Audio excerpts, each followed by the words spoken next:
ಯಾವುದೇ ಪ್ರಶಸ್ತಿ ಸನ್ಮಾನಗಳು ಹಮ್ಮಿನಿಂದ ಬೀಗೋದಕ್ಕಲ್ಲ, ಸಮಾಜದ ಮುಂದೆ ನೀನು ಮಾಡಿದ ಕಾರ್ಯವನ್ನು ಹೇಳಿ ಬಾಗೋದಿಕ್ಕೆ.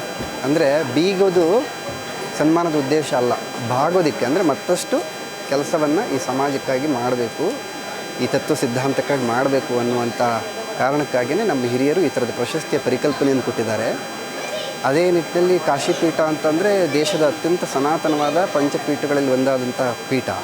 ಪ್ರತಿ ವರ್ಷ ಬೆಂಗಳೂರಿನಲ್ಲಿ ಈ ಧನುರ್ಮಾಸದ ಕಾರ್ಯಕ್ರಮದಲ್ಲಿ ಸಿದ್ಧಾಂತ ಶಿಖಾಮಣಿ ಆಧ್ಯಾತ್ಮಿಕ ಆಶೀರ್ವಚನ ಮತ್ತು ಇಷ್ಟಲಿಂಗ ಮಹಾಪೂಜೆ ಈ ಸಂದರ್ಭದಲ್ಲಿ ಒಬ್ಬರು ಸಾಧಕರನ್ನು ಗುರುತಿಸಿ ಅವರಿಗೆ ಪಂಚಾಚಾರ್ಯ ಶ್ರೀ ಪ್ರಶಸ್ತಿ ಒಬ್ಬರಿಗೆ, ಶಿವಕಮಲ ಸಾಹಿತ್ಯ ಪ್ರಶಸ್ತಿ ಅನ್ನೋದು ಮತ್ತೊಬ್ಬರಿಗೆ ಕೊಡುವಂಥ ಪರಿಪಾಠವನ್ನು ಕಳೆದ 28 ವರ್ಷಗಳಿಂದ ಶ್ರೀಪೀಠ ಮಾಡ್ಕೊಂಡು ಬಂದಿದೆ.